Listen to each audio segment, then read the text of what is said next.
आगे बढ़ने से पहले ये ज़रूरी बात है जो आप लोगों के लिए बड़ी अहमियत की हामिल है, ठीक है। वो ये है कि अगर आप चाहते हैं कि क्रिप्टो के सिग्नल्स वो भी हाई क्वालिटी के, अगर आप वाकई भी चाहते हैं कि हाई क्वालिटी के सिग्नल्स आपको वो भी फ्री में मिलें, ठीक है, वो भी आपको फ्री में मिलें, तो आप डिस्क्रिप्शन में जाएं और व्हाट्सअप ग्रुप लिंक जो है ना देखें, उसको क्लिक करें और उस ग्रुप में ज्वाइन हो जाएं।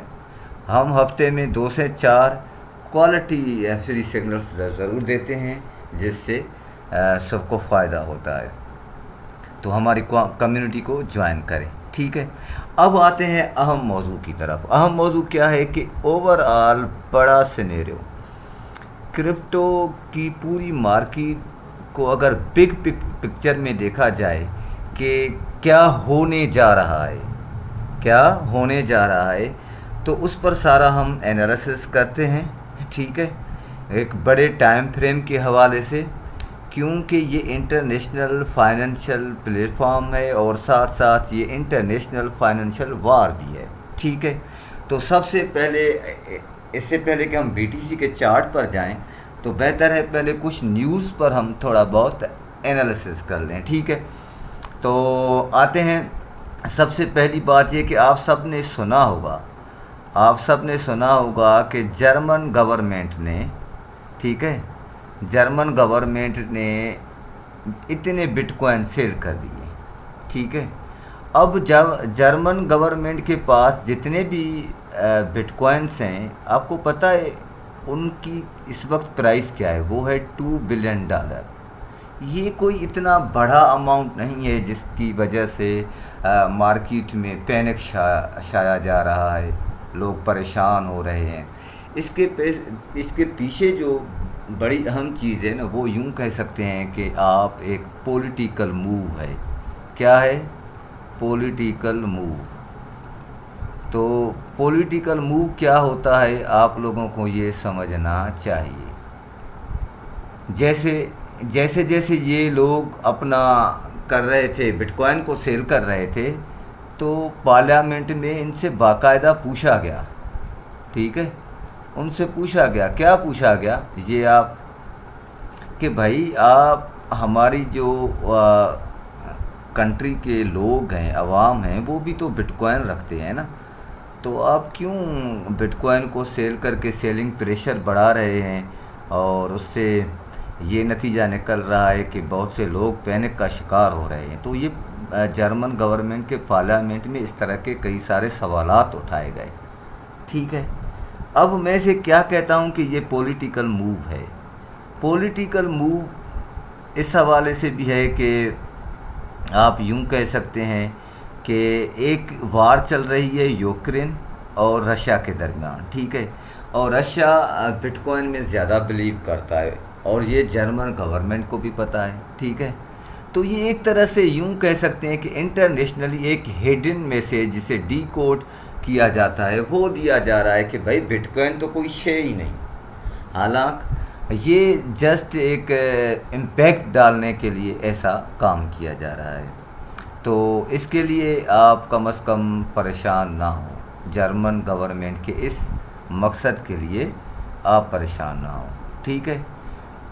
ये अलग बात है कि जर्मन गवर्नमेंट अगर आहिस्ता आहिस्ता यूं ही अपने बिटकॉइन सेल करती जाती है तो मार्केट 1 से 3 महीने तक कम से कम थोड़ा ऊपर थोड़ा नीचे ये इस तरह सिलसिला चलता रहेगा। लेकिन साथ ही आप एक और बात को भी जो है ना अच्छे से ज़हन नशीन कर लें। वो क्या बात है मैं आपको बताता हूँ। वो बात ये है कि आपने ब्लैक रॉक कंपनी सुनी होगी, ठीक है, वो चुप करके बैठे हुए हैं ब्लैक रॉक वाले। आपने ग्रे स्केल कंपनी भी सुनी होगी, वो भी चुप करके बैठे हैं, उसके बारे में आप लोगों ने सुना होगा अच्छे तरीके से, ठीक है। तो एक और कंपनी जो बिटकॉइन को मैनेज करती है या रखती है अपने पास, माइक्रो स्ट्रेटजी, वो भी आप लोगों ने सुनी होगी, ठीक है, वो भी चुप करके बैठे हुए हैं। ना तो वो अपने बिटकॉइन बेच रहे हैं, ना ही यूँ कह लें कि ख़रीद रहे हैं। तो कम से कम इस सूरत हाल पर आपको परेशान नहीं होना चाहिए। हाँ, 1 से 3 महीने लग सकते हैं मार्केट को स्टेबल होने में। इस कदम से कम आपको ये लग सकता है। ठीक है, चलें। और एक अहम बात दूसरी कि आपने सुना होगा एमटी गोक्स मूव्स, ठीक है, ये आपने सुना होगा। एमटी गोक्स एक कंपनी थी, ठीक है, या एक्सचेंज कह लें, तो वो हैक हो गई थी। उसमें बहुत सारे इंडिविजुअल ट्रेडर्स थे जिनके बीटीसी भी चले गए। तकरीबन 9.5 लाख, तकरीबन 9.5 लाख, ठीक है, 9.5 लाख जो है ना बीटीसी हैकर्स उड़ा के ले गए थे। तो इन्होंने कोशिश की थी उनमें से कम वो 15% जो है ना 15% वो रिकवर कर गए। ठीक है, अब 15% ये आहिस्ता आहिस्ता उन क्रेडिटर को या इंडिविजुअल ट्रेडर कह लें उन्हें रीपेमेंट कर रहे हैं। ठीक है, तो इससे भी माहौल में एक पैनिक क्रिएट हो सकता है। इस हवाले से क्रिएट हो सकता है कि भाई अगर ये सेल कर दें तो, लेकिन उसमें आप एक चीज़ और भूल जाते हैं कि इन लोगों ने 2011 टू 2014 में बिटकॉइन उस वक्त लिए थे। उस वक्त क्या कीमत थी बिटकॉइन की? सेंट से लेकर डॉलर्स तक, डॉलर भी ज़्यादा से ज़्यादा $300। ठीक है, तो ये वो ट्रेडर्स हैं, ये इंडिविजुअल वो ट्रेडर्स हैं जो बिटकॉइन में मेरे ख़याल से बहुत ज़्यादा बिलीव करते थे, इसलिए उन्होंने इतने बिटकॉइन ख़रीद लिए थे। ठीक है, इतने बिटकॉइन उन्होंने ख़रीद लिए थे। तो क्यों ख़रीद लिए थे? इसलिए कि वो जल्दी से बेच दें। क्या उन्हें अंदाज़ा नहीं था कि आने वाले दौर में बिटकॉइन किस हाल टाइम हाई को छुएगा, उसके बाद क्या होगा, सिनेरियो क्या होने जा रहा है, इस डिजिटल करेंसी की क्या वैल्यू होने जा रही है? क्या उन्होंने कैलकुलेट नहीं किया होगा? हाँ, हो सकता है कि हालांकि उनका हैक हो गया हो अमाउंट, ठीक है, फिर से अब एक उनकी अच्छी किस्मत है कि उन्हें मिल रहा है, और उन्होंने जितने के ख़रीदे थे उससे कहीं ज़्यादा अब भी उन्हें अमाउंट मिल सकता है। अगर चाहें तो वो इस वक्त भी प्रॉफिट में हैं। लेकिन क्या वो रुक गए होंगे? हैक होने के बाद रुक गए होंगे, जो कि खुशकिस्मती से उन्हें बीटीसी वापस मिल रहा है, अब नफ़े की सूरत में मिल रहा है। क्या वो रुक गए होंगे? इन्होंने दोबारा बाय नहीं किए होंगे? तो साइकोलॉजिकल हम अगर देखें तो वो उन्होंने दोबारा भी कुछ बिटकॉइन बाय करके होल्ड रखे होंगे, वो जो इंडिविजुअल्स ट्रेडर्स हैं। ठीक है, ये मेरा अंदाज़ा है, हो सकता है मैं गलत भी हूँ, लेकिन आप लोगों को इस चीज़ को अच्छे से समझना पड़ेगा। ठीक है, अब क्या जब उनको बीटीसी मिलेगा वो भी इंस्टॉलमेंट के हवाले से उन्हें मिल रहा है। ठीक है, इंस्टॉलमेंट्स के हवाले से उन्हें मिल रहा है, तो एक सवाल ये भी आता है कि क्या वो सेल करेंगे, यकदम सेल करेंगे? तो उसका जवाब ये है कि वो सेल नहीं करेंगे, सेल नहीं करेंगे। अगर उन्हें कोई ख़ास ज़रूरत होगी भी तो थोड़ा सा सेल करेंगे। क्यों? क्योंकि टैक्स इन्हें ज़्यादा अदा करना पड़ेगा। टैक्स तकरीबन 40% तक जाता है। तो कोई भी इंसान, ह्यूमन साइकोलॉजी आप खुद समझ सकते हैं कि कितनी बड़ी ख़तरनाक होती है या पेचीदा भी होती है, और कितनी उसमें जहानत भरी हुई होती है। तो वो कभी नहीं चाहेंगे कि अपने सारे बिटकॉइन वो बेच दें और 40% उसमें से टैक्स अदा करें।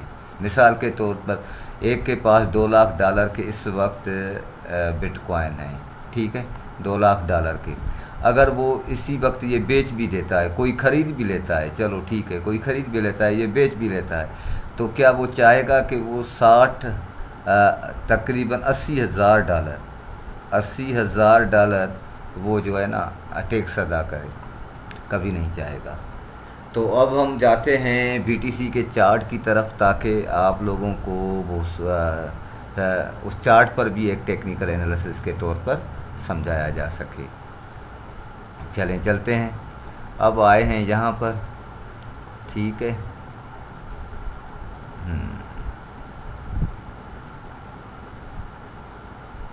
ये BTC टू UTC चार्ट है, historical bitcoin expressed in UTC। चलो चार्ट पर आते हैं। आ गए BTC US डॉलर पर। चलते हैं वीकली टाइम फ्रेम में। वीकली टाइम फ्रेम में ये हमें ज़्यादा से ज़्यादा बियरिश लग रहा है, ठीक है, बियरिश लग रहा है, ये बियरिश है। ये आपको देखिएगा, यहाँ से इसने ऊपर मूव किया है, ये नीचे आया है, फिर ऊपर गया है थोड़ा, अब ये नीचे है। ये है इसका बियरिश मूड, ठीक है, अब समझ गए। चलो आते हैं अब उनकी लेवल्स की तरफ। लेवल्स कौन सी बेहतर है? लेवल्स यूं कह लें कि अगर हम जाते हैं रेक्टेंगल बनाते हैं वीकली टाइम फ्रेम का, तो ये एक ज़बरदस्त लेवल है, ठीक है।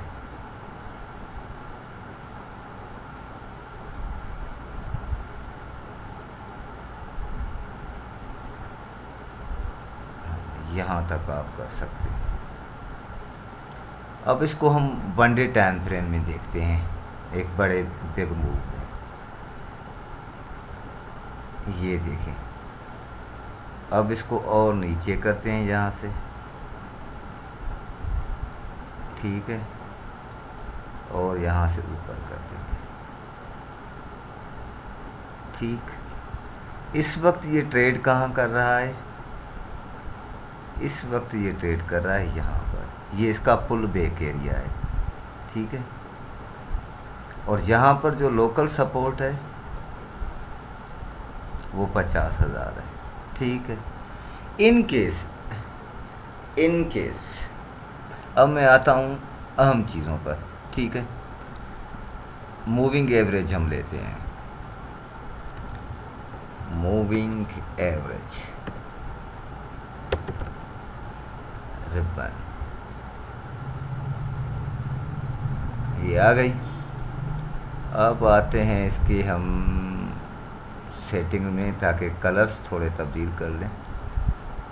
ये भाई चलो ये कर लेते हैं, यहाँ पर ग्रीन कर देते हैं, 200 पर ब्लैक कर देते हैं, ठीक है। अब ये हो गया। अब इसका हम पैरेलल चैनल बनाते हैं जो डाउन ट्रेंड शुरू हुआ है। ये सब आपके सामने बनाया जा रहा है, इसको टेक्निकली समझने की कोशिश कीजिएगा, ठीक है। चलिए ये पैरेलल चैनल भी आ गया। अब आप क्या देखेंगे? आपने लेवल्स कौन सी देखनी है? इस वक्त ना तो BTC यूं कह लें कि कंफर्मेशन दे रहा है कि वो ऊपर जाएगा, ठीक है, ना ही प्राइस करेक्शन का कोई दौर पूरा हुआ है। मेजर सपोर्ट क्या है? 46,400 से लेकर 43,000 तक, ये मेजर सपोर्ट है। अब लोकल सपोर्ट एरिया कौन सी है? 50,000 से लेकर $53,000 तक, ठीक है। चलें, अब अगर ये इस पैरेलल चैनल को ब्रेक करता है, ब्रेक करने के बाद ये इस रेजिस्टेंस को, जो लोकल रेजिस्टेंस इसकी आ रही है वो ये आ रही है, ठीक है, इसको ब्रेक करके आगे निकल जाता है, तो ये एक तरह से हमें कंफर्मेशन मिल जाएगी कि अब अपवार्ड मूव है और $70,000 से लेकर लिक्विडेशन करने के हवाले से इवन $80,000 तक भी जा सकता है। तो ये कंफर्मेशन के सिग्नल्स होंगे। अगर हम इसे 4 आवर टाइम फ्रेम में देखें, ये 4 आवर टाइम फ्रेम है, ये देखें, इस वक्त मूविंग एवरेज 50 के ऊपर 4 आवर टाइम फ्रेम के हवाले से ट्रेड कर रहा है। और जो मैंने आपको लेवल ये दी है $63,000 से ऊपर, जो इसे ब्रेक करनी है, तो ये ग्रीन जो है मूविंग एवरेज, जो इसे बाइंग मूविंग एवरेज कहा जाता है, ये इस पर आ जाएगा। यहाँ से ये छलांग मारकर अगर इसे ब्रेक मारता है और 200 मूविंग एवरेज को क्रॉस कर जाता है, ठीक है, तो एक तरह से कंफर्मेशन हमें सिग्नल मिल जाएगा इस चीज़ का कि BTC अब ऊपर जा सकता है $70,000 या $69,000 से लेकर कम अज़ कम मिनिमम कह लें कि $80,000 तक। ठीक है, वो हमें कंफर्मेशन हो। अच्छा, ये जैसे ही ब्रेक कर लेगा तो हो सकता है कि रीटेस्ट करने के लिए फिर वो इस पैरेलल चैनल को रीटेस्ट करने के लिए आए। यहाँ से अगर वो कामयाब होता है और फिर से ऊपर जाता है तो ये समझ लीजिएगा कि 98% एक्यूरेसी के साथ आपको एक सिग्नल मिल रहा है कि BTC अब ऊपर जाएगा। तो इन सपोर्ट्स को, इन रेजिस्टेंस को, मेजर रेजिस्टेंस को, मेजर सपोर्ट को, लोकल सपोर्ट को, सबको जहन में रखिएगा। और अगर आपने हमारा यूट्यूब चैनल अभी तक सब्सक्राइब नहीं किया तो आप ज़रूर सब्सक्राइब करें और इस वीडियो को लाइक करें, कमेंट करें, दोस्तों के साथ शेयर करें। बहुत बहुत शुक्रिया।